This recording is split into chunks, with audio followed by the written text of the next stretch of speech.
Hey, this is Austin. Today I sit down with Brad Butkovich, a renowned Civil War historian who's written books on Pickett's Mill, Allatoona Pass, and has just a great relationship with Pickett's Mill's historic site. And then recently I've been wanting to do a documentary on the three battles of Paulding County. So that includes Pickett's Mill, the Battle of Dallas, and the Battle of New Hope Church, which, funny enough, we did our interview inside New Hope Church. So thank you to the SCV camp for letting us do that. Brad did a fantastic job, and I hope you enjoy. Tell me what first drew you to the topic of writing on Pickett's Mill. Well, the big thing about Pickett's Mill is actually the park itself. It's just such a great oasis in the middle of modern Paulding County. You got suburbia everywhere, but then you got this park. It's beautiful. It's got nice trails. It's just a good getaway. So I like that aspect of it. But also, its pristine nature is just like it was in 1864 as well. So there's unlike some of the national parks, like Gettysburg or Vicksburg, there's no monuments there that are cluttering up the view. So it looks pretty much exactly like it did in 1864. So that really attracted it to me, just having that type of landscape. And I like those kind of battles as well. Allatoona Pass, Pickett's Mill, battlefields like that. No monuments, just like it was during the battlefield. So I was drawn to it then, and then I decided, well, I'm going to make some maps of it. And one thing led to another, and I'm making maps, and the next thing you know, hey, why don't I just look at the primary sources and see if I can write an article or something out of it, and that just kind of turned into a book. One of the hardest things about writing is just getting started, and once you get started, it just kind of has the snowball effect, and you just keep going, and before you know it, you've got a finished book. Gotcha. And talking about writing, is there a certain catalyst for you that you're talking about all the different aspects of Pickett's Mill and, the hidden gems and that kind of thing. Like, was there a certain moment that you're like, okay, I'm definitely going to write a book on this? And then, talk to me about getting started on that. Yeah, well, I talked a lot with the former park ranger. Unfortunately, he passed away a number of years ago. But, just conversations with the park rangers and the staff. And really, it wasn't one culminating point that I decided, hey, I wanted to write a book on this battle. But I'm also I write a lot of books for miniature wargaming.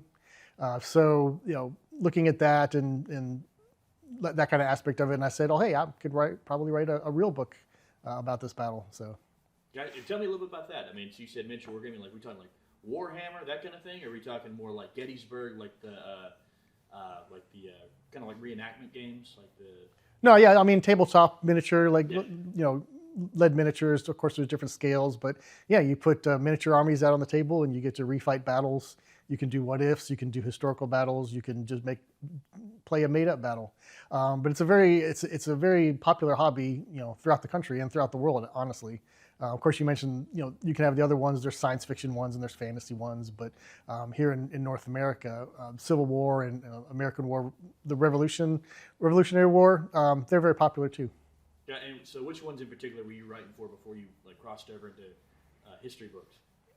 Well, I started wargaming back in college, so I mean, that was even before I started thinking about writing a book.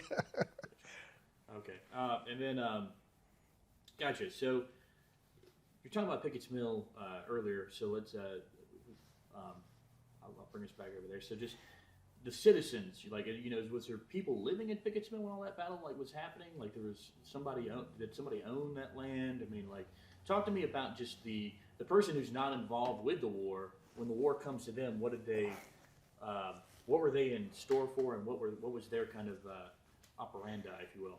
Well, the Pickett family owned the land there for most of the battlefield, and they rented out a lot of it too. You've got Pickett's Mill there along Pickett's Mill Creek. Well, we call it Pickett's Mill Creek now. You also have the Leverett family, which has Leverett's Mill, which is just to the north. And the Pickett family actually rented out a number of the houses that are there on the battlefield as well. There's a house on the corner of the Pickett's Mill Road and the Leverett's Mill Road, which is the famous crossroads that has Keyes Battery, which played a prominent part in the battle itself. But we believe there was a Rogers family that was there. Because you have the 1860 census, and you can kind of see where the census taker walked down the road, which houses and which entries he made, kind of in sequence. And we also believe now with modern research that there was a miller that lived near the mill by the name of Puckett, which some people had thought was a misspelling of Pickett, But we actually think now, some other historians think now, that was actually a distinct family that they hired to be the miller as well. So you've got a number of different families there. And there is a well map for the Pickett's Mill Park. Of course, they wanted to make sure that people in the park didn't accidentally fall into a well and hurt themselves. So they did a survey, and they actually have a well map. And from that well map, you can tell where period houses actually stood as well. So you can tell even in the off-trail areas where some distinct houses were. Now, some of them aren't necessarily from the Civil War, but some of them you can, with period maps, tell who was there and what families were there during the war. Now, during the actual battle, none of the civilians were actually there at the time because they had refugeed away just as the Union Army was approaching. But we do have a fairly good idea of what families lived there on the battlefield. Gotcha. And is there any? I don't know if you've ever done any research on like where they ended up, or like, and kind of tell me, like, I'm assuming a lot of these people, like, if they had all that, like, all that land and all those like resources, like, they're pretty well off, right? Yeah, the Pickett family was fairly well off. Martha Pickett was the one who was the landowner. Her husband, Benjamin Pickett, was in the Confederate cavalry. He was killed at the Battle of Chickamauga, so the previous September. So she was a widow at the time. But all the families that, as far as we know, did come back after the battle. The Leverets came back, the Picketts, the Brand family, which had a homestead across the creek. And we have a fairly good idea because we have the county land plots and the tax assessors plots. So we know where they were, and we know when those plots were sold. But they did come back after the battle. Now, of course, in the past 160 years, obviously, they've sold and changed hands, and of course, the park is now owned by the state. But yeah, we have a pretty good idea who lived there and what happened to them. Gotcha. And talk to me. You said all of them left before the Union got there, but they had a good idea of what was happening and what was about to happen. So, talk to me when the war came to Paulding County, or when it was about to be there. I mean, just talk to me about the shock and just I don't know, just the amongst the citizenry and just overall what they were getting themselves into. Well, obviously, being out here in pretty much the wilderness, I mean, Dallas was not a very big town at the time. You would think most of the built-up areas would be along the Western and Atlantic Railroad, which is true. So the citizens here really didn't expect the war to come to their doorstep at all, and they were certainly surprised. They're being told that the Union Army is getting closer and closer. They could probably hear the battles and the cannonading that happened up at Cassville, which isn't very too far away over the Etowah River. So a lot of the civilians decided to go ahead and leave and go south. If they had family in Atlanta or places south, they would go that way. Now, the ironic thing is that families that, and this is true for most of the campaign and even the March to the Sea, is that the families that stayed, the North wouldn't necessarily burn their houses. If they stayed, they were pretty much left alone as far as their structures. Now, if they had something that was war material like a mill or something like that that could provide assistance to the Confederacy, then that might have been burned. But if they actually stayed here while the armies were here, their houses were pretty much left alone. Now, they might not have any chickens left or any cows or anything like that, or crops, but they wouldn't be harmed themselves. Now, houses that were left alone or abandoned, a lot of times those could be burned. And of course, would be ransacked, and the Union Army. There's plenty of stories of them coming to fancy pianos and paintings and just trashing the place, which is unfortunate. But again, if your family stayed, a pretty good bet that your property would be left alone, and you would at least still have a house to live in when they left. Gotcha. So, I'm trying to tread lightly here, but just basically, what the narrative you're talking about is just basically, if you stayed in your home. If you had cattle, that kind of thing, like that's probably, rest assured they're probably going to take that, or any war materials and that kind of thing. But you see like movies and TV shows where people are like, the scary, Union officer. I'm thinking of like The Gone with the Wind, where they're like, he shows up and all that stuff. Like, you think that narrative is kind of like really overdrawn, you would say? Well, it did happen. I mean, there's no question that things like that did happen, even if they stayed in their home. But I think the preponderance of the evidence is that if you did stay, your house would probably would not be burned down. Let me just say that. But if it was abandoned, all bets are off. They could do with the property whatever they wanted. Gotcha. And so we were talking about, citizenry. I'm assuming they're reading like Harper's Ferry or the newspaper or whatever equivalent they have, out here. basically understanding trying to have an understanding where the armies were and try to understand, is this the time where we leave? So just kind of give me, moving into historical context, for people unfamiliar with the Atlanta campaign, where does Pickett's Mill fit kind of in the larger picture?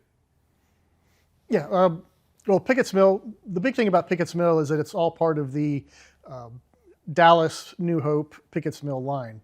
Now, what happened is that about May 20th, after the Confederates abandoned Cassville and went south of the Etowah River, Sherman had to decide what he wanted to do next. But he knew that if you followed straight along the railroad, that went through Allatoona Pass and the Allatoona Mountains, which is the foothills there, which is easily defendable. Johnston, General Johnston, the commander of the Confederate Army, when he retreated across the Etowah to the south, he built up pretty good defensive works in areas around Allatoona Pass. And Sherman had been a young lieutenant who had served in this area doing surveys as well, so he knew the terrain fairly well himself. So he knew that was pretty much a no-go. You didn't want to go straight ahead into such powerful fortifications. So after about 3 days of building up his supplies, Sherman decided to go around Allatoona Pass. Now, the reason they were able to do that is because of the Union logistical capabilities. I mean, they had the railroad, they had the wagon capacity, they had supplies. You got to remember that Sherman is drawing from Kentucky, Tennessee. He's got this long rail line, basically from Louisville to Nashville to Chattanooga to where he is now, and he could get everything that he needed if he built up enough supplies. You got the trains running 24 hours a day, so he could build up enough, 3 days a week's worth of wagon loads of supplies to be able to cut off from the railroad. Whereas the Confederacy really didn't have that capability. So Sherman's plan was to cross the Etowah River more to the west around Hardee area. There's a number of fords and bridges that were available to him. And then he would go straight to Dallas, which is, of course, west of Marietta. And once he got to Dallas, he could then march as fast as he could towards Marietta and hopefully cut off Johnston, who is up there around the Allatoona, Ackworth area. And of course, if you cut off Johnston from the railroad and Atlanta, then his army is going to be in a very delicate state. He's cut off from his supplies. Where is he going to go? East. Go east into the middle of the foothills of Georgia. So that would be very bad. Now, realistically, there's no way to be able to march an 80, 90,000 man army through the wilderness and Johnston not know about it. So he's going. Sherman's going for speed and he's going for surprise, but that's really not realistically doable. And once he does cross the river, of course, Johnston's cavalry's got very good cavalry commanders as well. That area is being covered by Red Jackson, which is one of his cavalry divisions. And of course, they immediately tell him that the Union Army has crossed the Etowah River. And Johnston moves to intercept Sherman, and that's where you get this battle at New Hope on the May 25th. And that's where the two armies really start coming together in Paulding County, is that confrontation there at New Hope Church. When Grant's getting the marching orders ready, is that something Sherman volunteers him and says hey, I'm familiar with that part of the country, send me down there, I'll do it? Or is it just it's just a benefit of his past? Is it something that he just was as a footnote, he just used it in his toolbox, I guess? Yeah, no, it would have been more just a benefit of his past. I mean, Sherman being in charge of the military division of the Mississippi here, which in modern terms we would call an army group, really was just organic to the way the war evolved. With Grant being in charge of the Union armies there at Chattanooga, of course, then Grant getting recalled to Washington, his promotion to Lieutenant General and Commander-in-Chief of all the armies. Of course, he had to pick a successor who would be in charge of the armies out west. And he didn't have really very many choices. I mean, he had Thomas, which he had sort of a strained relationship, which has probably been overblown a little bit, but it definitely wasn't the friendship and the relationship he had with Sherman. So Sherman really was just the natural choice for Grant to pick once Grant went east to take command of all the armies of the Union. Gotcha. And Thomas, you're talking about George, right? George Thomas. Okay. Yeah, the commander of the Army of the Cumberland. Gotcha. Okay. And okay. And just let's just while we're on this topic, just walk me through the major players leading up to this battle. Walk me through just the Atlanta campaign. We've got I believe Johnston on the Confederate side, Sherman on the other side, but also give me some of the their subordinates, the other people that maybe people forget about, like during this battle and this one down here? Sure. And so let's start with the Union Army, I guess. Again, the Sherman was in charge of 3 armies. It was grouped under what's called the Military Division of the Mississippi. He had 3 armies under his command. The largest was the Army of the Cumberland under George Thomas. And that was really the logistical heart of the armies here under Sherman. The other 2 armies really depended on the Army of the Cumberland for their logistical support. The Army of the Cumberland had the pontoon trains, they had the pioneers, they had the logistics, they had the staff, because they had been operating in Middle Tennessee and Georgia really since the beginning of the war. So they were the go-to of all the needs of the army group that was here. The second largest army was the Army of the Tennessee, under the command of McPherson. I forgot his name now, sorry. Is it Steve? No. I should know off the top of my head, but sorry. No. Let me find it real quick. We'll kind of go back over that because I'm going to need to edit that. Right. So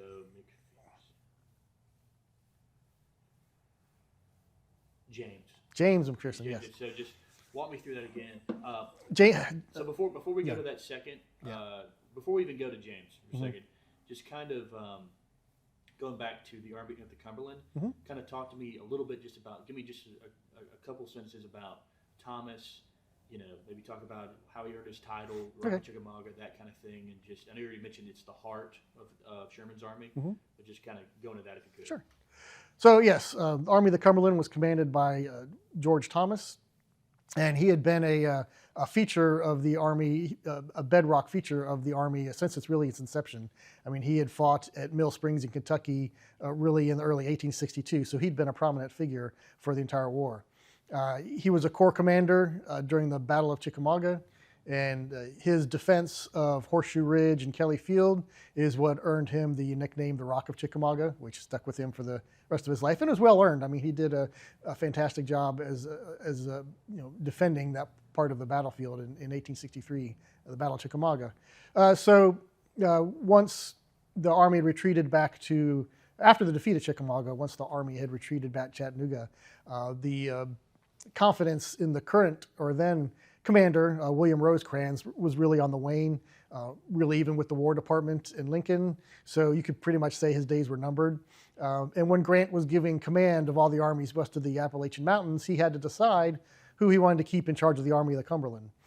So either keep William Rosecrans or get rid of him and promote somebody else in order to take charge. And that somebody else, really, there was no other choice other than George Thomas. George Thomas was a steady commander, knew what he was doing. Grant made the decision really without any hesitation. William Rosecrans had to go, and George Thomas was promoted to the head of the Army of the Cumberland. And I don't know if you know, but I'm trying to remember. I thought I heard somewhere, and this is kind of just a tidbit after the war. Doesn't he become like a military general? It might be somewhere in Georgia, or maybe it was Nashville. I can't remember. Do you happen to know that? No, I don't. It's okay. I thought I heard that somewhere. But tragically, he did die young, relatively young, I should say. He passed away in 1870, so that was only 5 years after the end of the war. So it wouldn't have, even if he was, it wouldn't have lasted long. Yeah. Pretty okay. Gotcha. And then let's go back to we're talking about McPherson. Yeah. Just go and just lead right into that. Just introduce his section of the Army and all that stuff. Go ahead. Yeah, so the second largest army in the Army group under Sherman was the Army of the Tennessee, commanded by James McPherson. Actually, McPherson. There's no fear in McPherson, if you want to make sure you pronounce his name correctly. But James McPherson. And the Army of the Tennessee really had been instrumental in the beginning of the war along the Mississippi. The Army of the Tennessee had fought at Shiloh, the Vicksburg campaigns, Chickasaw Bayou, and they were the army that captured Vicksburg and the large garrison that was there as well. And then they also, part of the army, had marched to the relief of Chattanooga during the siege of Chattanooga in October and November of 1863. So that's where the two armies and the different departments really began to merge, is around Chattanooga in the early winter, late fall of 1863. So you've got that army. Then the third army, which was the smallest, was the Army of the Ohio. Now it originated in the Kentucky area. They had been involved in the conquest and the siege of Knoxville in late 1863. And then as Sherman was gathering all available forces, that small army was moved down to the Chattanooga area in order to take part in the campaign. Now, it was relatively small. It was only one Army Corps, the 23rd Army Corps, and a 1 Cavalry Division, so it's a very small army. But it's, any soldier you can get, just increase your numbers. So those were the 3 armies that were under Sherman during the Atlanta campaign. And who led that third one? The Army of John Schofield. And talk to me a little bit about him. I don't know anything about him. Well, he was he spent most of the early war in the West, Missouri area, the Department of Missouri. So he had been fighting, bushwhackers and guerrillas and maintaining order in Missouri. But during, late 1863, early 1864, when they're looking for armies and army commanders, Schofield just was promoted to the Army of Ohio. And of course, the Army of Ohio was ordered to reinforce the Atlanta campaign. And that's how he kind of made his way from the West to the Knoxville area and then down to Chattanooga. Gotcha. And do one more thing for me. The line where you talk about McPherson, and you were like, what you said, like what was it? It was like the phrase, the can't. If you can just redo that, because I think you stumbled in between, in the middle of it. So it'll help me in editing. So just do it one more time. You mean how to pronounce his name? Okay. So the commander of the Army of the Tennessee was James McPherson. It's not McPherson. There's no fear in McPherson. If you want to know how to pronounce his last name correctly. And say that part one more time. Just there's no fear in. Do that one more time. There's no fear in McPherson. Okay, cool. All right, cool. So we've got Union side. So swapping over to the other side.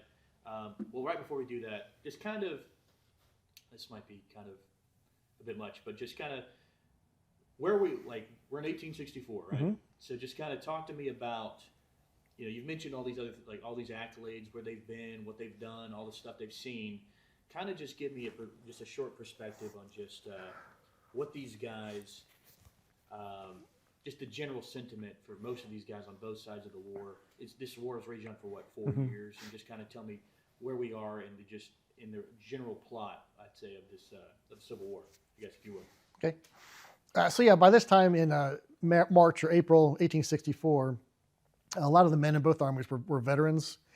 They'd been through, this is the 3rd year of the war. So they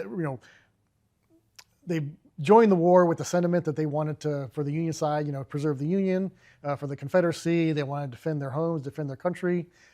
It was about freedom for them. But of course, by 1864, that's starting to wane a great deal. Now, a lot of them were still enthusiastic. I mean, you've got the people, of course, that are tired of it, but then there's still a strong sense of pride and a strong sense of duty. I mean, a lot of these men wanted to see it through, basically. Now, in the Confederate Army, they were under, once they enlisted, they were enlisted for the duration of the war. There was no, your enlistment didn't expire, you didn't go home, or you were just there until the war was either won or lost. But in the Union Army, their terms of service were, dictated by the contract that they signed when they first signed up to be in the Army. And a lot of those served for 2 years. The majority of them served for 3 years. So you got to think that, if they signed up in early April, May, June 1861, their terms of service are about to expire. And the Union Army didn't want to lose that experience, those veteran soldiers. So they were given bonuses, they were given speeches to re-enlist at the end of their 3-year enlistments. So that's actually a very important and sometimes complicated process that occurred in the Union Army, both here in Virginia and throughout the country. Is during that time as they were trying to enlist these veterans, they were given 30-day furloughs to go back home as a reward. So a lot of them did, again, out of a sense of duty, and they wanted to see it through. They did re-enlist again for the duration of the war. So you've got those kind of soldiers in the Union Army that, again, they willingly signed on for the rest of the war because they wanted to see it won, they wanted to see it through, and they wanted to win. And the Confederacy, they had a sense of duty because a lot of them were fighting for their homes. Lots of units that fought in Georgia were Georgia natives. You've got Tennessee natives that are hoping to maybe even go on the offensive and reconquer Tennessee and, free up their families from the yoke of Yankee oppression, as it were. But So both sides were still in 1864 fairly dedicated as well. Both sides wanted to see it through. Now on both sides as well, you did have lots of new soldiers because they were drawing their men from all across the country, wherever they could, to fill up the ranks to get the armies as strong as possible. The Confederacy was drawing men from outer garrisons like Savannah, Mobile, Alabama, anywhere they could. And some of these troops really hadn't seen any fighting during the war, so not everyone in both armies were hardened veterans. Some of them were almost brand new troops as well. And the Union did that too. They pulled a lot of the men that had served in rear areas towards the front. Now the Union, of course, had a larger pool of manpower that they could draw from. A lot of the governors would call up what we would call 90 or 100 days regiments. So their term of enlistment was only 90 days, was only 100 days. So it was very short. However, those new men could serve functions such as guarding railroads, guarding bridges, garrisoning supply bases, and that would free up the veterans or the men who are long-term enlistment to go to the front and serve. So you've got men on both sides. You've got the hardened veterans, you got those that had re-enlisted, and then you got the ones that had been rear echelon troops coming as well. So even during 1864, you've got a mix of veterans and relatively new green troops as well. Gotcha. And let's just, did we do the Confederate generals yet? No, not yet. Nope. Let's just dive right into that. Sure. Now, the Confederate Army in Georgia was the Army of Tennessee. Now, you got to make sure there's two relatively Army of Tennessees here in this campaign. There's the Union Army of the Tennessee, and you've got the Confederate Army of Tennessee. And so sometimes people can get confused on those two names, and you just got to make sure which one you're talking about. But the Army of Tennessee was commanded by General Joseph Johnston, and he had been a long-term veteran of the war. He had served in Virginia. He was in charge of the Army in Northern Virginia during the Peninsular Campaign in 1862. He was wounded there, and then he went and was a department commander during the Vicksburg Campaign. So he had been both in the East and the West. And after the fall of Chattanooga, then Army Commander Braxton Bragg was relieved of command, and Confederate President Jefferson Davis had to decide who's he going to assign to command this other large army. Because you got the Army of Northern Virginia, in Virginia under Lee, which is the large army, and then you've got the second large army really in the Confederacy here in Georgia. And it's got to protect the heartland of Georgia and Atlanta, which is the railroad crossroads and a very important industrial town. So he chose Joseph Johnston to be the commander of the army. Now his reputation was not necessarily the best with some of the politicians, but his soldiers really loved him because Johnston was known for taking care of his men. I mean, he immediately instituted systems of furloughs, getting supply back together so that his men could be fed. So it was all about the soldiers. Now, some people, politicians or higher generals, might say that he wasn't aggressive enough, and that modern historiography, more research is probably true. But the men under his command really liked him. Now, not everybody likes their army commanders, and you can find letters where people didn't like Johnston. But for the most part, I think the preponderance of the letters showed that the men under Johnston really liked him, in some cases adored him, and thought he was a really good general. Now, he had three main subordinates underneath him in his command. When the war started, well, not the war, but when the Atlanta campaign started, the Army of Tennessee had two Army Corps. One was commanded by John Bell Hood, of course, from fame at Gettysburg and serving under Robert E. Lee. After he'd been wounded at both Gettysburg and Chickamauga, he had ended up convalescing in Richmond, and then he was offered the command of an Army Corps here in the Atlanta campaign. And I mean, it's a promotion. He was a division commander, so now he gets a chance to be promoted to a Corps commander. Who wouldn't jump at that chance, to further their career? The other Army Corps was commanded by William Hardee, which was a very seasoned veteran commander that had fought in almost all the battles for the Army of Tennessee as well. So, Hardee was a very experienced Corps commander. Hood was a very experienced division commander with the government saw had potential. But at the beginning of the campaign then, the Army of Tennessee was very much outnumbered by the Union Army. So when Sherman started his campaign in early May, the Confederate government sent all the reinforcements that it could. Now what they did is they had one larger army in Mississippi, the Army of Mississippi under the command of Leonidas Polk, the fighting bishop, as it were. another prominent feature in the Army's history. But they asked him to send as many troops as he could from his department to Atlanta to reinforcement. And to his credit, Polk said, well, I'm going to take my entire army, or my entire army there. So he took upwards of 18,000 men to help reinforce General Johnston. So eventually they ended up being a 3rd Army Corps in the Army of Tennessee.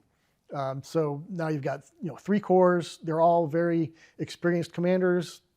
Now, do they get along with each other? They do pretty much. I mean, there's not the acrimony that you had in earlier battles such as Chickamauga and Stones River. And so they got along pretty well. Now, you will start getting into some of the backbiting and sending letters behind Johnston's back, but that really wasn't that way at the beginning of the campaign. It's kind of incrementally snowballed as the campaign went on, and as they had to retreat farther to Atlanta.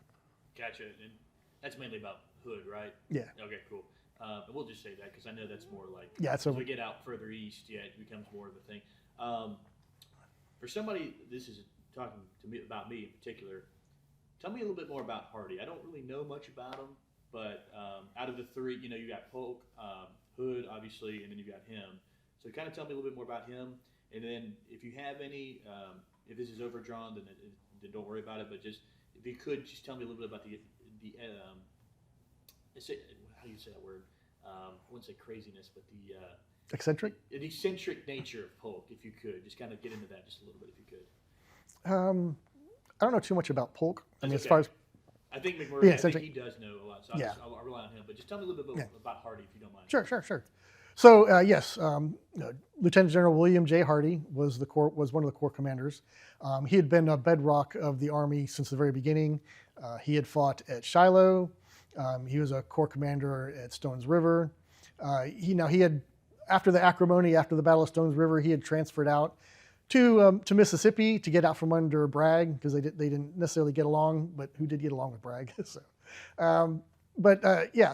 and then after the defeat at Chattanooga, he was recalled to be a Corps commander then. But he was old Army. I mean, he'd been in the Army all his life. He was a bachelor. Even at his age, I believe he was in his late 40s during the Civil War. And he did actually end up marrying after the Atlanta campaign was over. And General Patrick Claiborne, who was at Pickett's Mill, was his best man. So they got together. They got along together fairly well.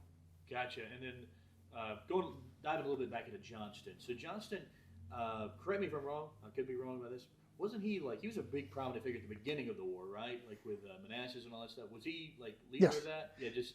Maybe you already mentioned that, but just kind of talk just about, I'm going to say about 3 different aspects of it. Just the contrast between Bragg and him, going to him, and then just talk about, because he got wounded early in the war, right? Correct. Yeah. And you may have already mentioned that, but you could just go over just in case. And then last thing, just when they're trying to decide who to put in charge, I mean, was there any real consideration of will we put Lee in the east or will we put him in the west and just keep him where he is? You know what I mean? Or he was in the east, right? Yeah. He's the east. We're in the west, right? So, was there any real consideration of putting Lee in the west? No, but he did have to decide between him and, say, Beauregard. That's PT, right? Okay. Yeah, Pierre Beauregard. Pierre PTG Beauregard. I don't know his initials, but I'll just say Pierre. But yeah, so Johnston had been a prominent figure really since the early part of the war.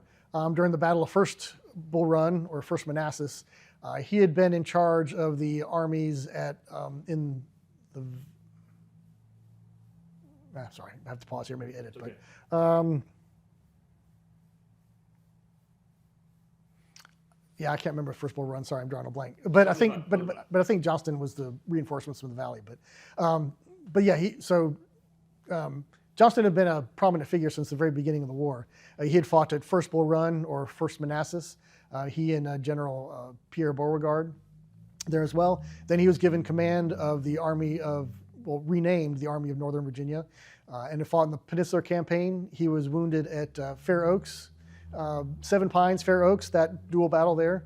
And his wounding is what led directly to Robert E. Lee being nominated and promoted to command of the Army of Northern Virginia, which of course he held that post that he held until the end of the war, and to his fame.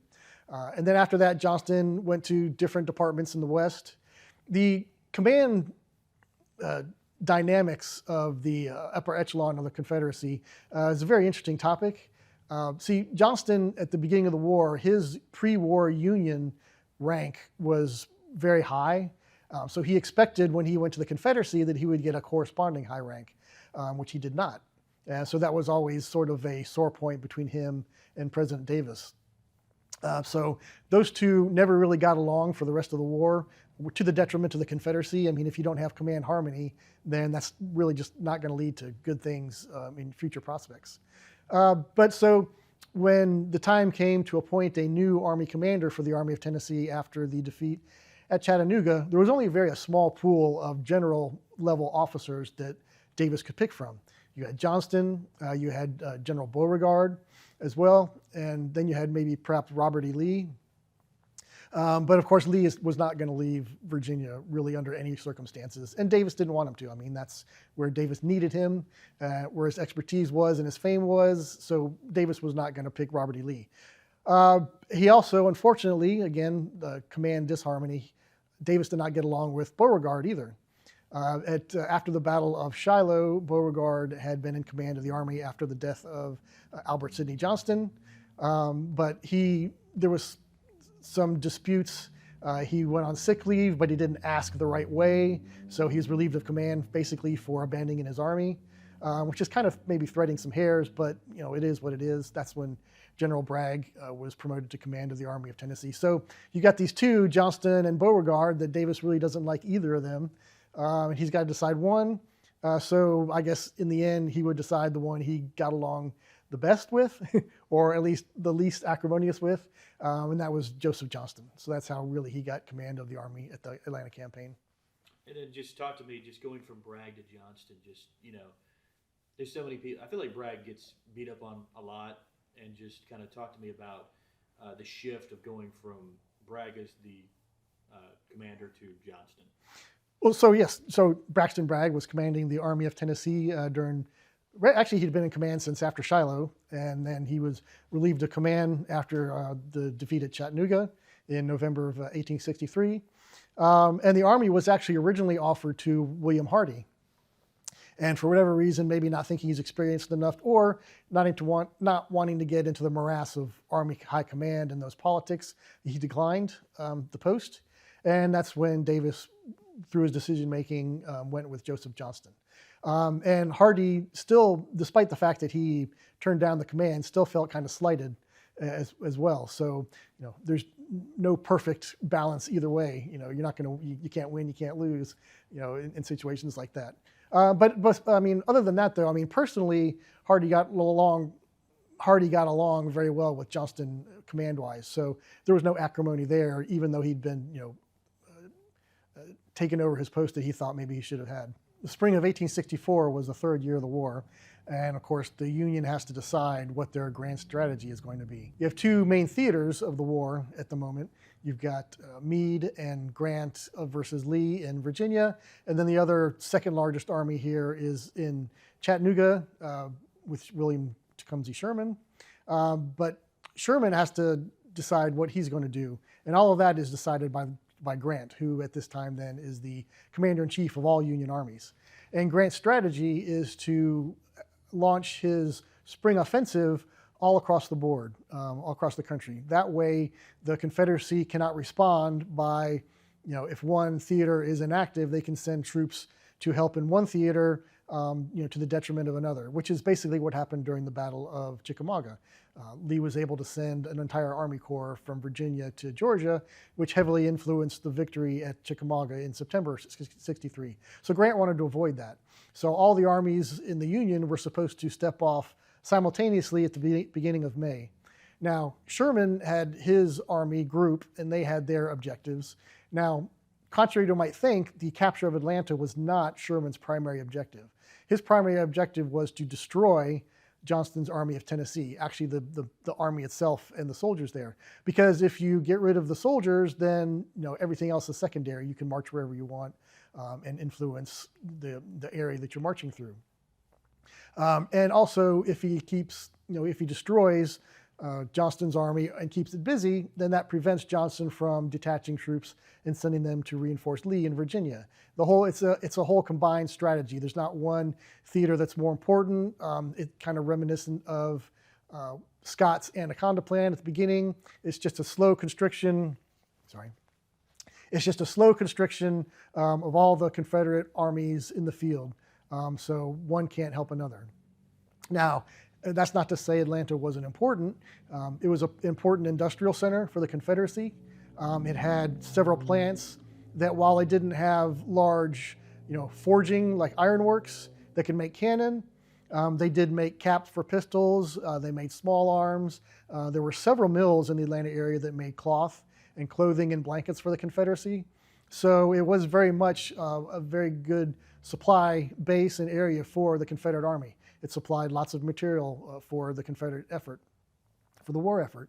And also just Atlanta itself was a crossroads for several railroads going north to Chattanooga, east to Augusta, west to Selma and Birmingham, and also south to Macon. And then you've got, of course, the different roads as well. So it's very much a crossroads road network, which is important. And if you can deprive the Confederacy of that, it makes it that much harder to travel from Virginia to Mississippi. You'd have to go all the way down to Mobile. And it's not just travel, it's also logistics, it's food. It's getting food from the valleys and the corn and the wheat from Mississippi to Virginia. You just can't do that. It makes it a lot harder. So Atlanta itself, of course, was a very important strategic place that Sherman was to capture. But again, Sherman's main point was to destroy Johnston's army itself, and that way make the war end sooner. Gotcha. I'm sorry, did I interrupt you? Oh, no. Okay, cool. And I want you just, so now we've got the general basis of the Atlanta campaign, just kind of, Pickett's Mill happens on May 27th, 1864. Give me the lead up to that just a little bit, and then just walk me through what happens during the day if you can. Sure. So when Sherman decided to cut free from the railroad and try to march on Dallas, and then from Dallas east to Marietta to get behind Johnston, that was his plan. But again, marching an army that large, undetected, is virtually impossible.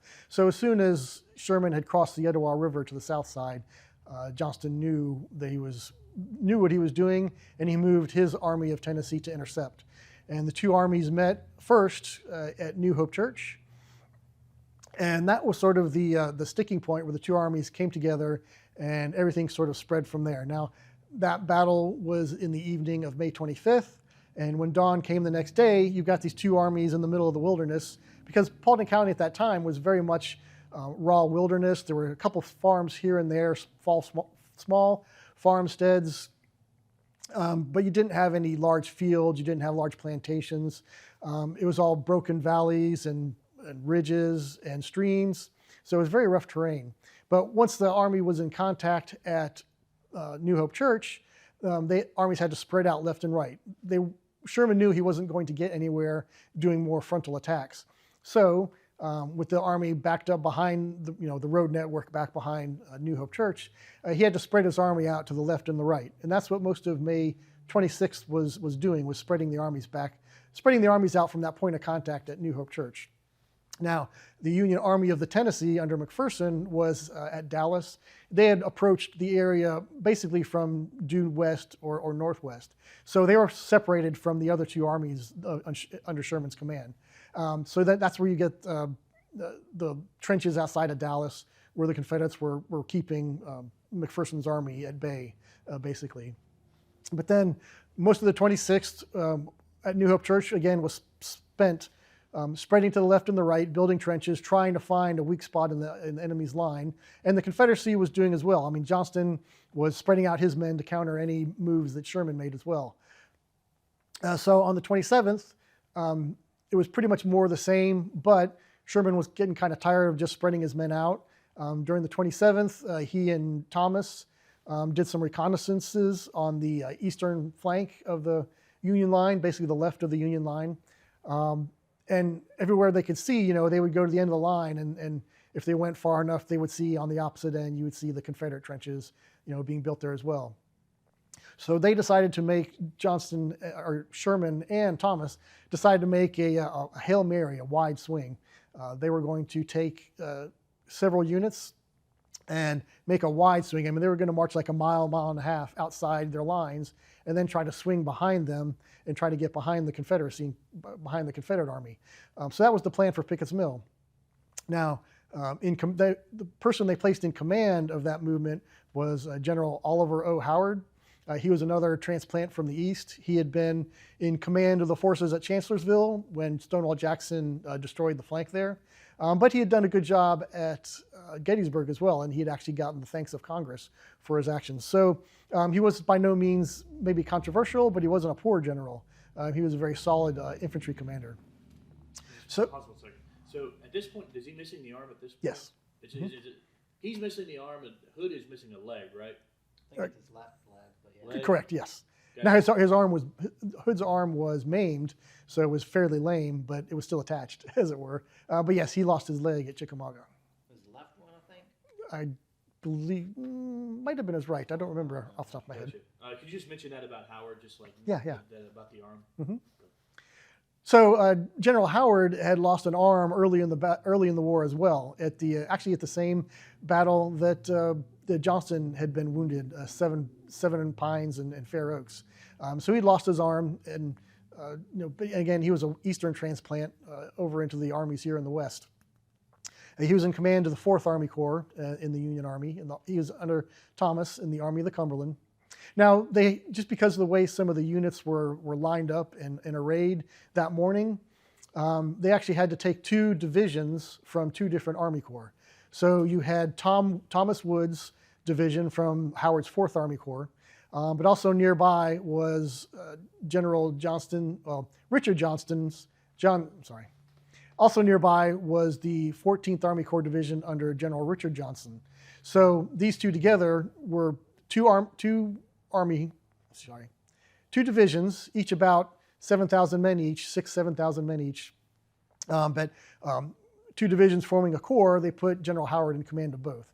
So General Howard was going to be in command of this wide swing outside the Union lines and to try to get behind the Confederate lines.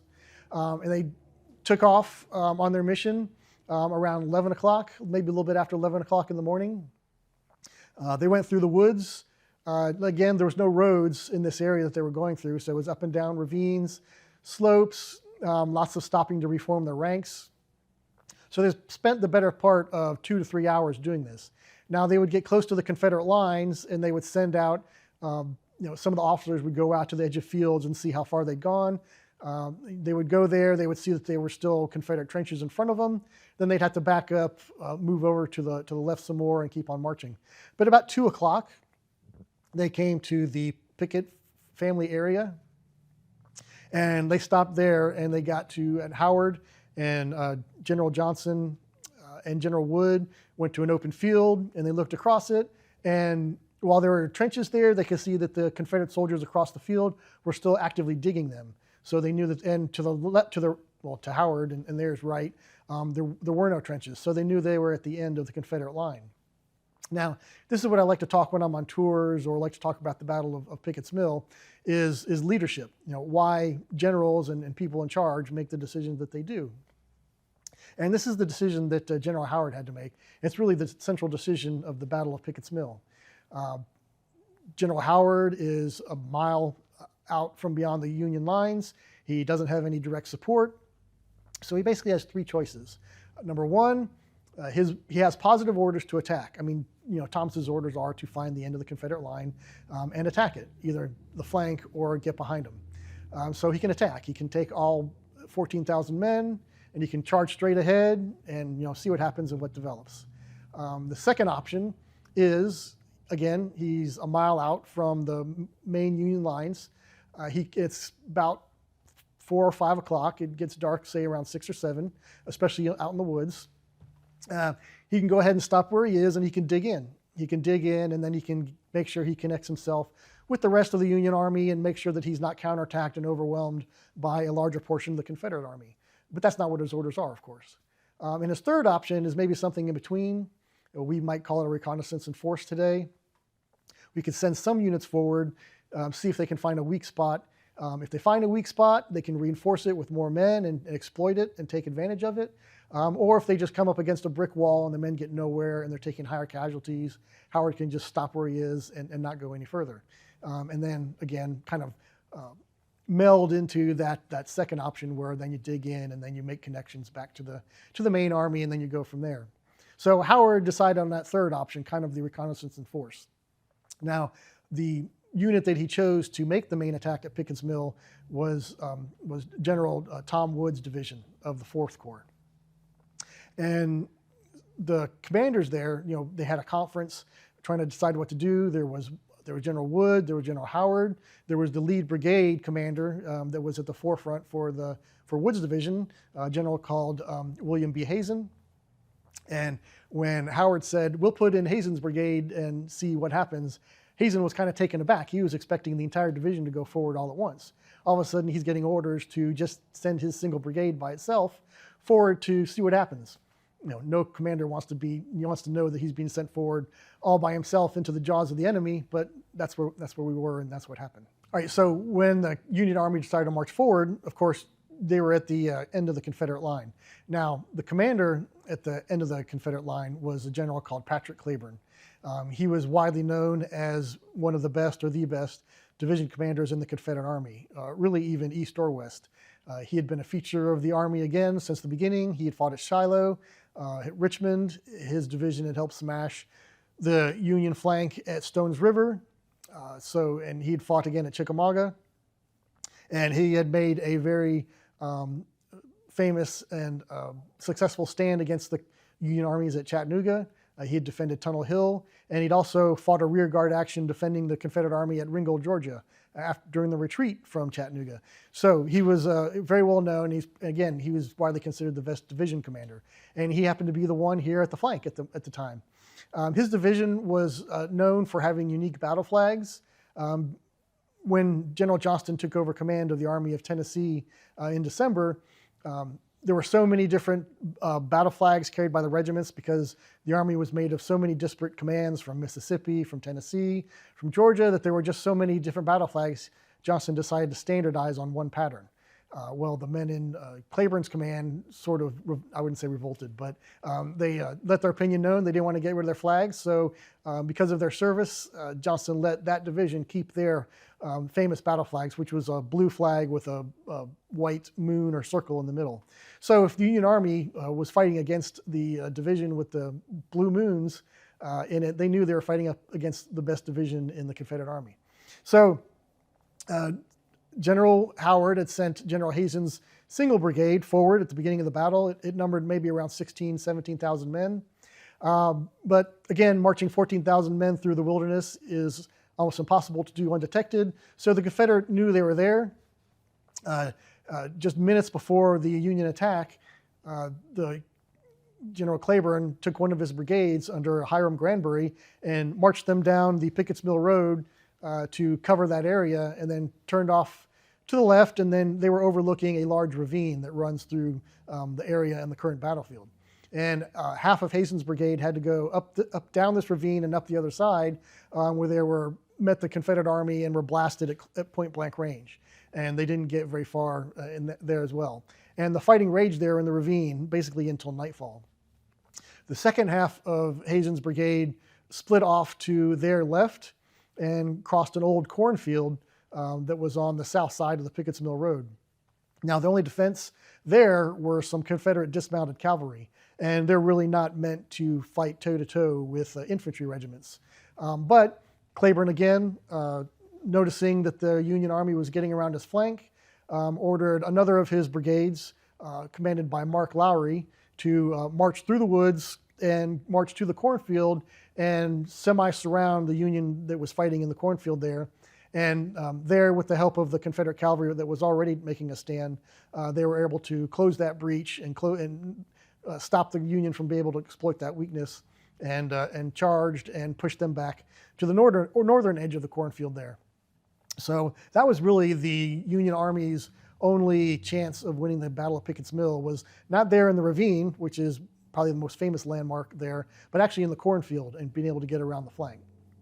Now, after about 45 minutes, and Hazen had been sending couriers back to his commander saying, hey, where's the follow-up? I really need some support. But a lot of those messengers didn't make it because they would get shot on the way there, unfortunately.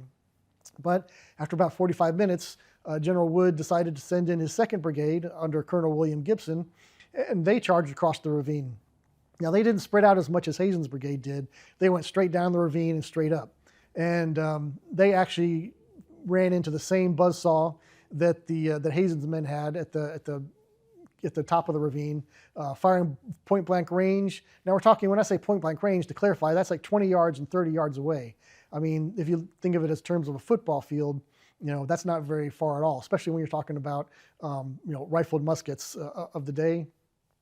They may not be, M16s or whatever, but they certainly at 20 yards, you can hit pretty much anything you're aiming at. And Gibson's brigade actually took more casualties than Hazen's brigade did, just because they were concentrated there, charging en masse. And you also, on the Union right flank, at the corner of the crossroads of the Pickett's Mill and Leverett's Mill Road, you had a 2-cannon section of Confederate artillery that was firing down the length of the ravine into the Union flank. You could have solid shot that's knocking off pieces of trees or hitting them indirectly. You could have exploding shells that are exploding over their head. So you've got that, or you got canister, which basically turns the cannons into giant shotguns. So you've got these cannons firing into the Union flank as well, causing enormous casualties. So they didn't make any headway up the ravine. And once the door was closed in the cornfield, they didn't really have any realistic chance of breaking through at all. Nightfall gets closer. General Wood decides to send in his 3rd and last brigade, but they are not supposed to directly charge the enemy. They're supposed to establish basically a defensive line so that the other 2 brigades can draw off their wounded and their dead if possible, but mostly just to make sure they can get their wounded back to friendly lines. Richard Johnston's division, that was also part of this flanking movement, 1 brigade of his under Colonel Scribner was sent forward to support, but they didn't make it as far. They had their own troubles.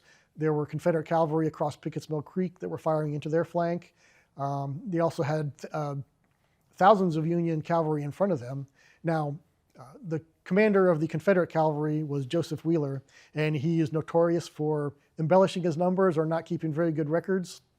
But modern research has pretty much established, fairly certain, that he had at least 2,000 or 3,000 cavalrymen in the area, not necessarily all fighting at once at the same time, but he did still have enough men there to launch counterattacks and hold up the men firing into flanks. So Scribner's brigade did not get very far when they possibly could have if they pushed forward, helped Hazen in the cornfield, but that was just not meant to be. He had his own troubles with the cavalry that was opposing him as well. Now, Claiborne, while this is happening, it's not very good to have the enemy so close to you, especially at nightfall. You have the potential, if the enemy is only 20, 30 yards away, that during the night they could bring up more men under the cover of darkness, and as dawn breaks, you could have 10,000 men charge at you from only 50 yards away. I mean, if you think about it realistically, you might be able to get off 1 volley, and then you're being overwhelmed by thousands of men. So you want to push the enemy back as far as possible. Now, with the ongoing battle, Claiborne didn't really feel that he was strong enough to launch a counterattack at the moment. However, during the close of the battle, he started to get reinforcements from other parts of the field. There was a brigade sent from the neighboring division under General Walthall, which was a brigade. And then Johnston also sent another brigade under General Quarles, which had just recently arrived from Mobile area. They literally had marched to New Hope Church the morning of the 27th. So they were sent straight to Claiborne to reinforcements. So with these reinforcements, Claiborne now has a backstop, a backing, that in case something goes wrong, he's not totally leaving his line undefended.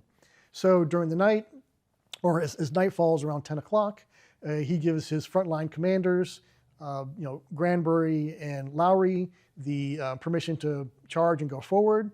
They do. The Confederacy in the cornfield, they charge across the cornfield and push back the Union soldiers that are there. In the ravine, they charge down directly into the ravine. You've got instances where soldiers don't know who is who in the middle of the night. It's dark. The Union soldiers there give 1 volley and then start retreating. But there's letters where Confederate soldiers are saying how they would come up to somebody in the unknown and say, "What regiment are you with?" I'm with the 40th Ohio, and they know they're not, there's no 40th Ohio in the Confederate Army, and they literally just say, "Then we killed such," in their vernacular. Or I'm with the 24th. The 24th what? the 24th, the 24th Michigan or Ohio or whatever, because there was a 24th Mississippi. So you don't want to just kill someone from the 24th. And then he said, and then we served such, which means he killed them as well. So it was very brutal, close quarters combat there at the bottom ravine in the middle of the night at dark. If you've ever been out in the woods, not necessarily in the Pickett's Mill Ravine, but you've ever been out in the middle of the woods at dark in lowlands, it can be pretty scary. So anyway, the counterattack is successful. They push back the Union soldiers back to their assembly area, their starting point, and that's where the lines end up during the night of the 27th. Gotcha. And then does the battle continue? Well, hold on, before I say that, is the cornfield where the I've read and I've heard the story of the was it the child flag bearer? I don't know if he's a child, but he's like the flag bearer that runs out there to go get the flag and runs back. Do you know what I'm talking about? Oh, that happened in the ravine. Oh, the ravine. Gotcha. Yeah. Can you tell me about that story? Sure. So one of the soldiers in the 6th and 15th Texas, which was a regiment in Granbury's brigade, his name is William Oliphant. He left a very good autobiography of his time there. But he was serving there in the ravine on the Confederate side.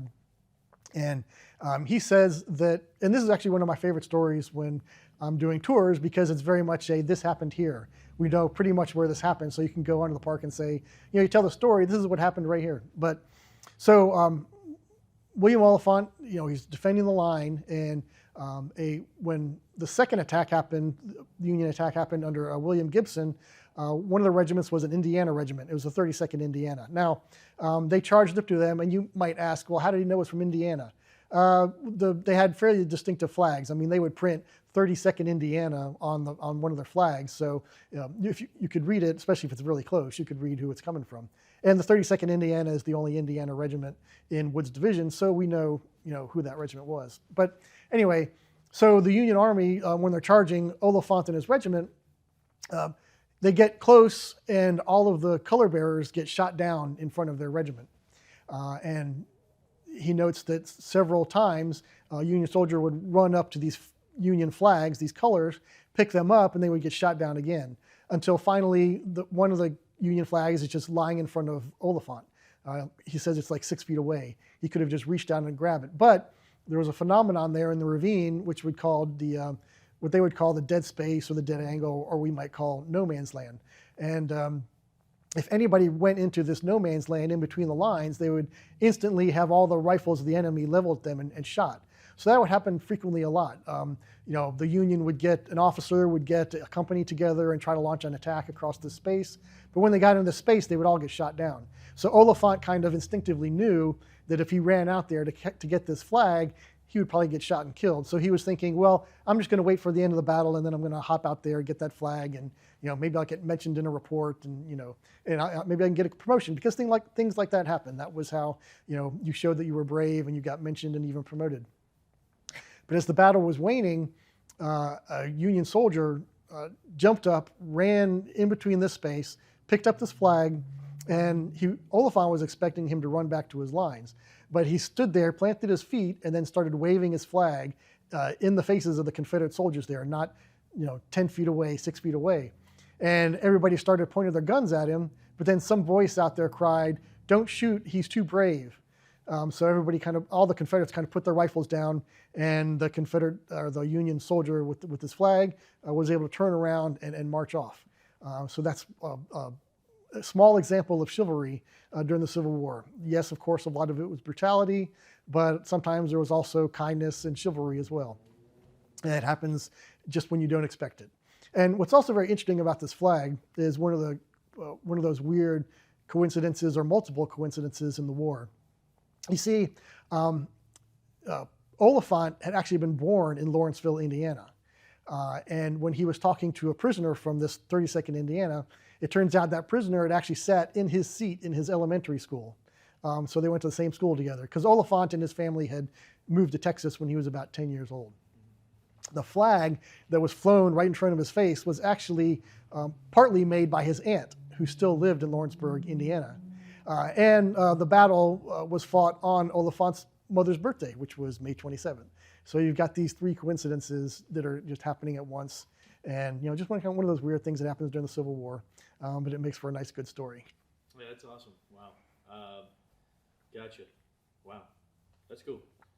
So Oliphant, so correct, make sure I follow correctly. So Oliphant's on the Confederate side. Correct. And he wants to go get the Union colors because if he gets that promotion, Yeah. probably, right? And that's a big deal. Mhm. But that Union soldier, so do we have any idea who that is? Yeah, we have Just no some idea. guy, Yeah, right? we have no idea. Gotcha. He got it, and then, okay. Wow. That's a cool story. I didn't know all that other insight into it, but I had read through it before where it talks about it in passing. So before that, where were we at? We were at the end of the 27th, correct? Right. Yes. So just walk me through what happens next. So during the 27th, elsewhere along the line, by this time the two armies were stretching from Pickett's Mill through New Hope all the way down to Dallas, just outside the town of Dallas.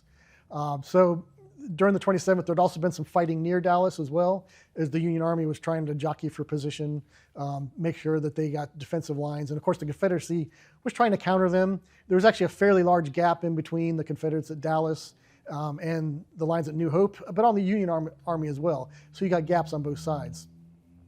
Now, after the 27th, after the Battle of Pickett's Mill, General Hood actually wanted to take his whole corps and counterattack the Union Army, and he got Johnston's permission to do so.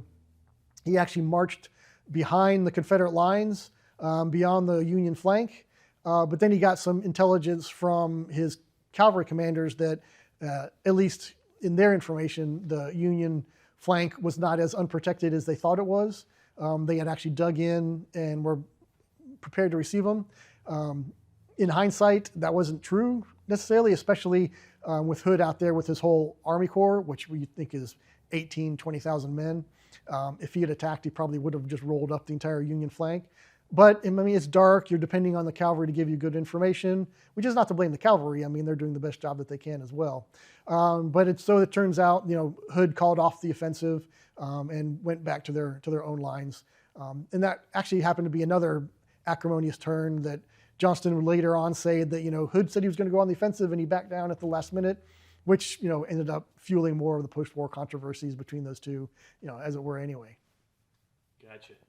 And so, that's the 28th, right? The morning of the Sorry, so you said it was still the 27th. I'm sorry. well, late night 27th, early morning of the 28th, correct. Gotcha.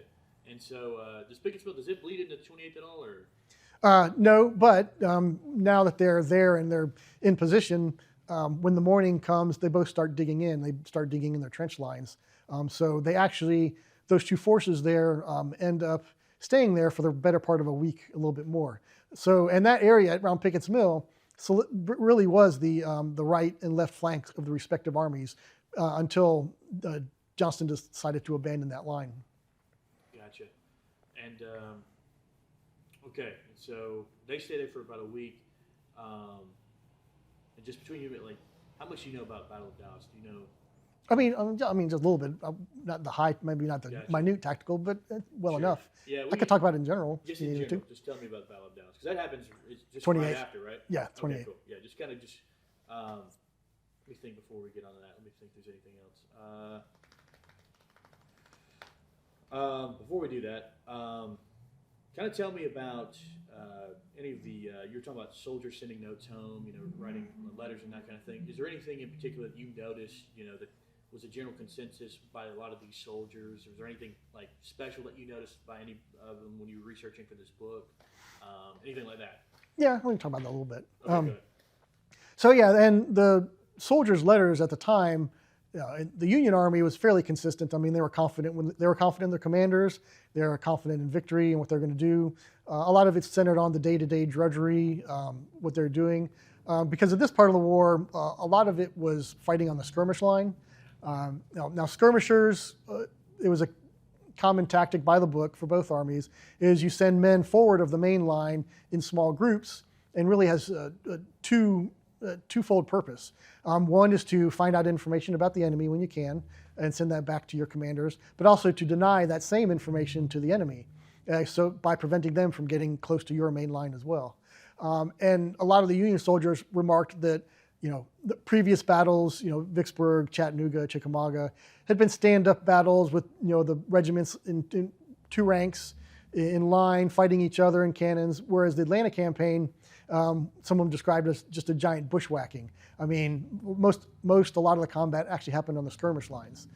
So that was actually a pretty prominent theme in the Union letters. Now, Confederate letters, while they did say that as well, you can start to see a distinction between some of the participants in the units that were based in, say, Tennessee or North Georgia that had now been overrun by the Union Army. They're starting to get a little bit more despondent, worried more about home. Now, of course, a lot of the units that were from Tennessee were in some still fairly elite units like Benjamin Cheatham's division. But even then, they're starting to worry more about what's happening at home. And you're starting to see more desertions as well. Some of the a lot of the Georgia units that were from North Georgia, they had problems with desertion, and that was common throughout the Army. Just as the closer you got to Atlanta, the more desertion started to happen, and it was just a constant drain from Johnston's army. Gotcha. That's really good. I'm sorry. When I say it's really good, I mean I didn't know that. That's a lot of good insight. Okay. And this might be kind of jumping the gun on this, but like, is there a reason, like, why do you think Sherman never mentions this in his memoirs? Is it because, like, talking about, like, Pickett's military? Yeah. Just, I don't know. Just, whatever your thoughts are on that. So Sherman was very much a general to gloss over the bad and hype up the good. Now, whether you want to talk about it, propaganda or hyping up his own reputation, he didn't even bother to mention Pickett's Mill in his memoirs. And if he did mention it in the official records, it was scant at all. Whereas he mentioned the victory at Dallas the next day as some great victory, holding off the Confederate hordes and fighting a successful defensive battle. But that certainly wasn't how the soldiers that fought at Pickett's Mill perceived it, because a lot of those individual regiments suffered a lot of casualties. I mean, some of those Union regiments would say this was the hardest fight we had during the entire war, and those were veterans of Stones River and Chickamauga, and scaling Missionary Ridge. So that's saying something.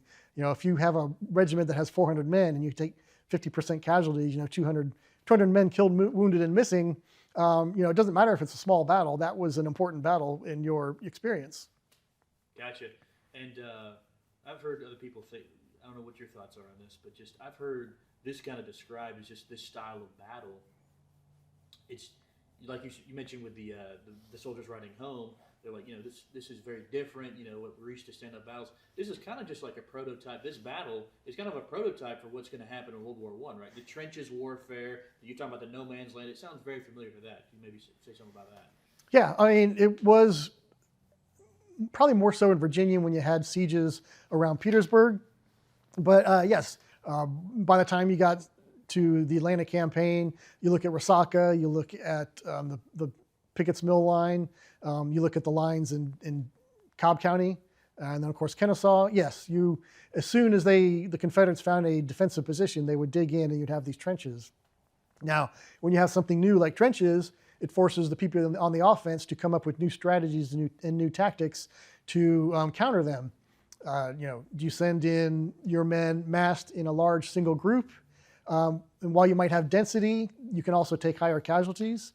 Or do you spread them out more in like waves of successive skirmish lines? You're spread out more and you lack the depth, but you make up for that by not taking as many casualties. And that's actually, strangely enough, how war sort of progressed after the end of the Civil War. For example, the Franco-Prussian War was very much fought with skirmish lines, and then you reinforce the skirmish lines when you needed to, when you need to make a push. So the Civil War was still very relevant to how warfare would evolve even after the end of the war. But then you got into World War I, and you've got men in two ranks charging machine guns, and that stopped very quickly in 1914 during the Marne, the battles of the Marne and things like that. They figured out, once you've got rapidly firing weapons and trenches, you just can't do that. The main objective of Sherman's Turning Movement was the city of Dallas, or the town of Dallas, I should say. But his armies didn't directly march there. Only the McPherson's Army of the Tennessee marched toward Dallas itself. Now they kind of approached Dallas from the west and northwest, and they actually did so in overwhelming numbers. I mean, the Army of the Tennessee is like 24,000 men at this point. And the only Confederates that are blocking them are some of Red Jackson's Confederate cavalry and also William Bates' division from the Confederate Army. And they're arrayed on the hills just east of Dallas. They were some west of Dallas as they were trying to slow down McPherson's army. But Sherman had actually been ordering McPherson to attack Dallas on the 25th. He ordered him again to attack on the 26th and the 27th, and McPherson was just dragging his feet. I mean, he was more concerned about keeping his army together, not being suddenly attacked on the flank and being rolled up. So Sherman was very much getting flustered and frustrated with McPherson's lack of aggression. He even sent one of his staff officers, General Corse, to prod McPherson into action, but it just didn't really come to pass. But on the 27th, there was some fighting for position on some of the mountains there and some of the hills. Ellsbury Mountain, for example, as the Union Army was trying to get some high ground, but the Confederates were just as defiantly trying to control that high ground so they could have a continuous line between Bate at Dallas and the main Confederate Army at New Hope Church. So on the 28th, the day after Pickett's Mill, General Johnston wanted to see if the Union Army was still across from Bate and in Dallas in force. So he ordered Bate to make a reconnaissance and to make some sort of attack or some show of force so they can judge whether the Union Army was still there. Now, contrary to what many people might think, the plan was not to do an all-out assault at Dallas. I mean, they knew the Union Army was there and they knew they would get slaughtered.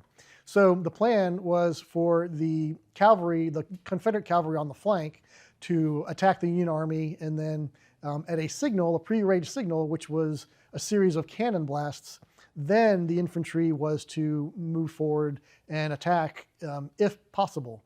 Again, they were not supposed to attack strongly entrenched Union troops.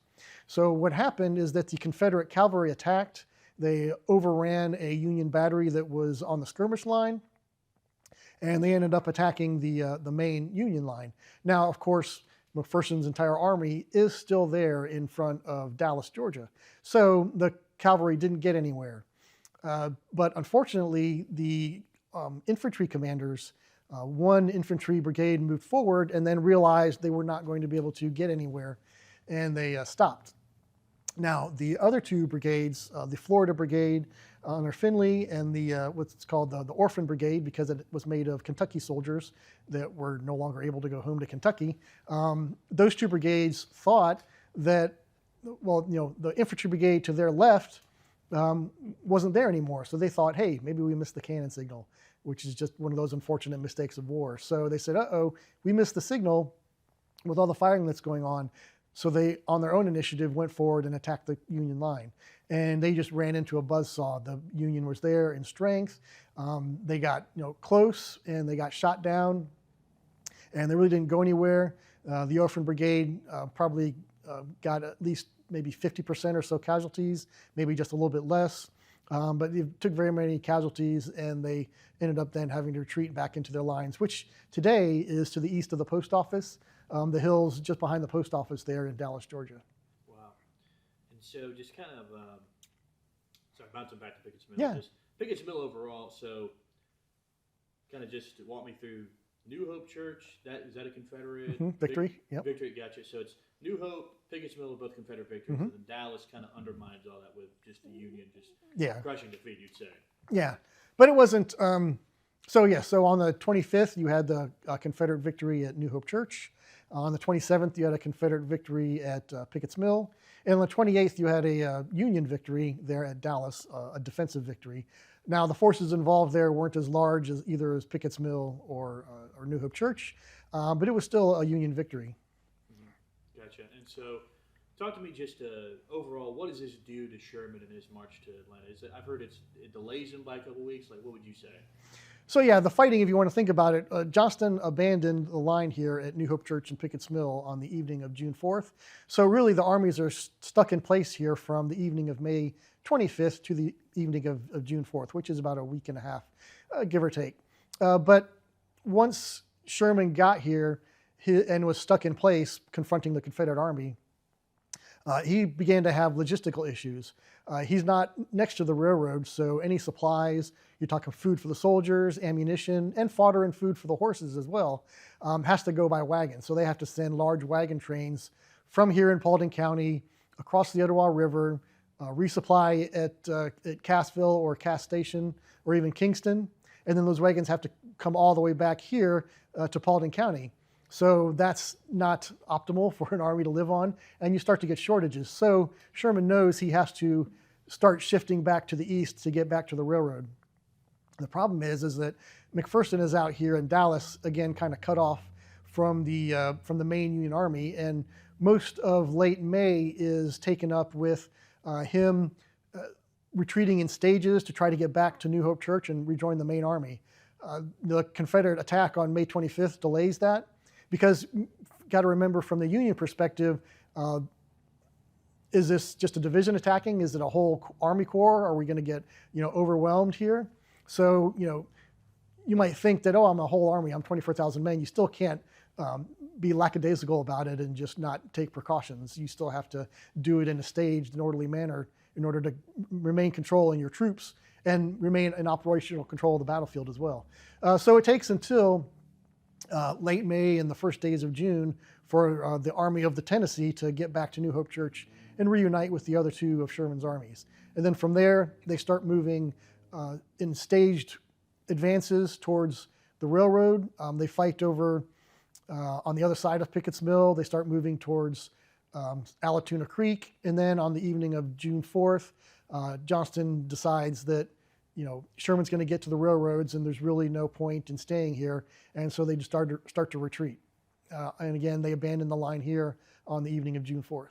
Gotcha. And why do you think Pickett's Mill is such a less well-known battle compared to the Kennesaw Mountains, which is just 2 battles after, I guess, and just other things that are just littered throughout the war? Why do you think it's just is it kind of forgotten about? I feel like for some people. Well, yeah. Well, I mean, just play the size. I mean, you got the whole Dallas, New Hope, and Pickett's Mill area, and it's just the size. Of course, anybody who's going to study the Atlantic Campaign is probably going to focus on a lot of these little battles.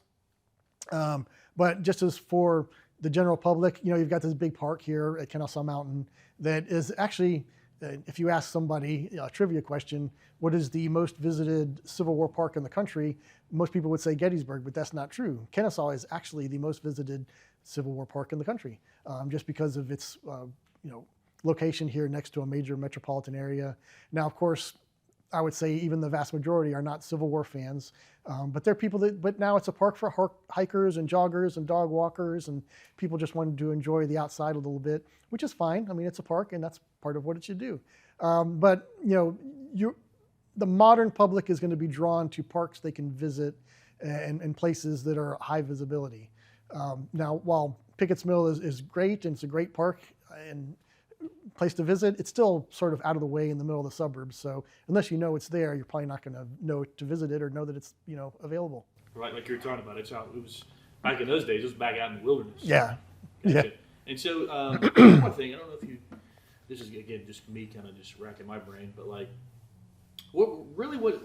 Dallas isn't the county seat just yet, right? Is it still Van Wert? Do you happen to know that? I think it is Van Wert. I'm not certain, Which but Van that Wert sounds. now is no. If you ask somebody where's Van Wert, they would have no idea it's in Paulding County. Right. But is there any I don't know if there's anything you came across in your research. What was? Is it just a battle of happenstance that we end up in Dallas, or is it just because? Is there any really significance to Dallas other than is it just a wilderness? I don't know. I mean, Dallas is just a point on the map. I mean, and a crossroads. I mean, it is a crossroads. You've got roads going to Villa Rica and Van Wert and Marietta.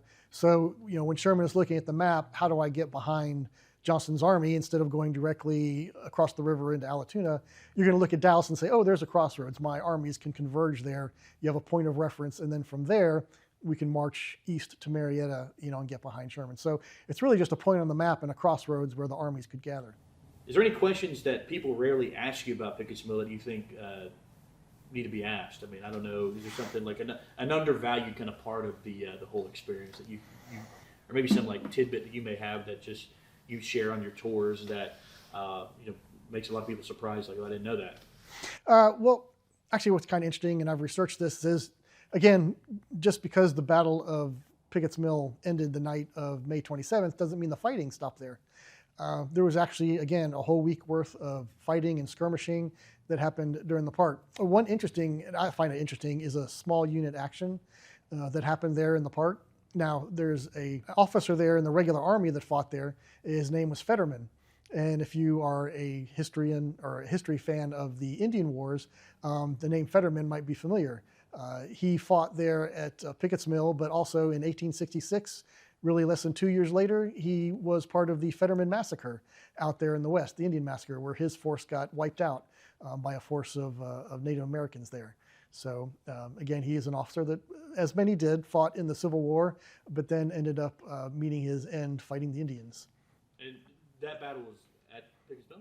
Oh, well, Fetterman fought at Pickett's Mill. Oh, I'm sorry, shit. But Fetterman's Massacre. Right, I believe it's in Wyoming or yeah, Colorado. My Correct. bad. So I was like, I didn't know his name. But if you've studied the Indian Wars and you came across the name Fetterman, he actually fought there at Pickett's Mill. What a lot of people don't know is that one of the future presidents of the United States, Harrison, was actually a regimental commander during the Atlanta campaign. He was a colonel. He commanded the 70th Indiana Regiment. He was in the 20th Army Corps, and his regiment participated in the Battle of Resaca. He was part of overrunning the battery there, Van den Corporat's battery, which is on the battlefield there, which is probably the most famous incident of the Battle of Resaca. But the 7th Indiana fought here in Paulding County at New Hope Church, and then also in Cobb County at the Battle of Gilgal Church just a few weeks later. So the 70th Indiana was actually very active in the Atlanta campaign. So the actual history of the park itself, Pickett's Mill Park, is very interesting. After the war, families came and gone, but then towards the beginning of the 20th century, the 20s or 30s, the land there, most of the land there was bought up by a logging company, timber company. So unfortunately, the woods there aren't the original old growth forest that there was during the battle. A lot of it was logged. Then you had families living on there as well. But yeah, at least being owned by a timber company, the land was preserved. You didn't have new houses built there. And even during the 30s and Prohibition, it was actually a favorite haven for stills and people making moonshine. So and there's some of them are still there as well.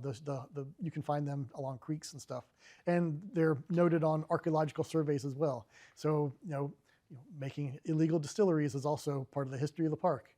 But towards the 50s and 60s, the park was sort of a well-kept secret by a small group of historians and relic hunters, and they didn't want to get the word out and wanted to keep it kind of hush-hush on the down low so that they could go in the park and find relics and make money or collect them, or either way. But then during the late 60s, early 70s, a historian by the name of Philip Sechrist published an article in one of the Civil War magazines talking about Pickett's Mill, and then that kind of broke wide open the interest in the battle. And what happened is that the timber company wanted to sell the land, so Sechrist and a bunch of other historians actually formed their own corporation and bought the land from the timber company, which formed what is now the core of the park.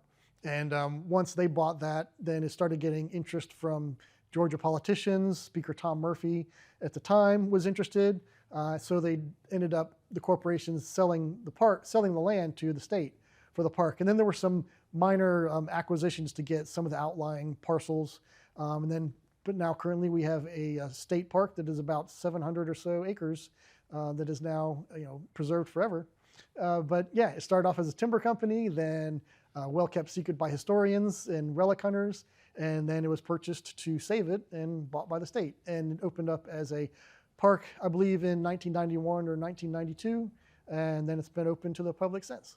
That's awesome. Well, I never knew that. I thought it'd just been, I don't know, I just grew up thinking it was just always a state park, since I was a kid, or before that. So, and it's, from what I've heard, I've heard that like Pickett's Mill is like one of the best, like you mentioned, there's never any housing development or anything like that. So that's why those trenches, like you're talking about, like kind of talk to me about that. Like I've heard like the trenches are just very well preserved for how long they've been there, right? Yeah, there are, now again, a lot of trenches on the battlefield still survive, and they're in very good condition. A lot of them are on parts of the park you can't access, but from that point of view, though, is very good because you don't have people climbing all over them and wearing them down as well. But because it was owned by timber companies, some of the trenches were bulldozed over or run over, but it was also farmed for the 50, 60 years after the war as well. So the farmer's got to make a living. I mean, if you've got a trench running through your cornfield, you got to plant corn to make a living. So, future preservation for a historian 150 years from then is not a consideration. So, you've got to make a living, and you bulldoze or you flatten out the trench and you plow it, and it's gone for good. But that didn't happen some places, but in a lot of places they're still there, and they're still in very good condition. But you got to remember too, as far as preservation goes, having a tree grow through your trench or a grass, that root system helps preserve the trench so that it doesn't erode from rain over time.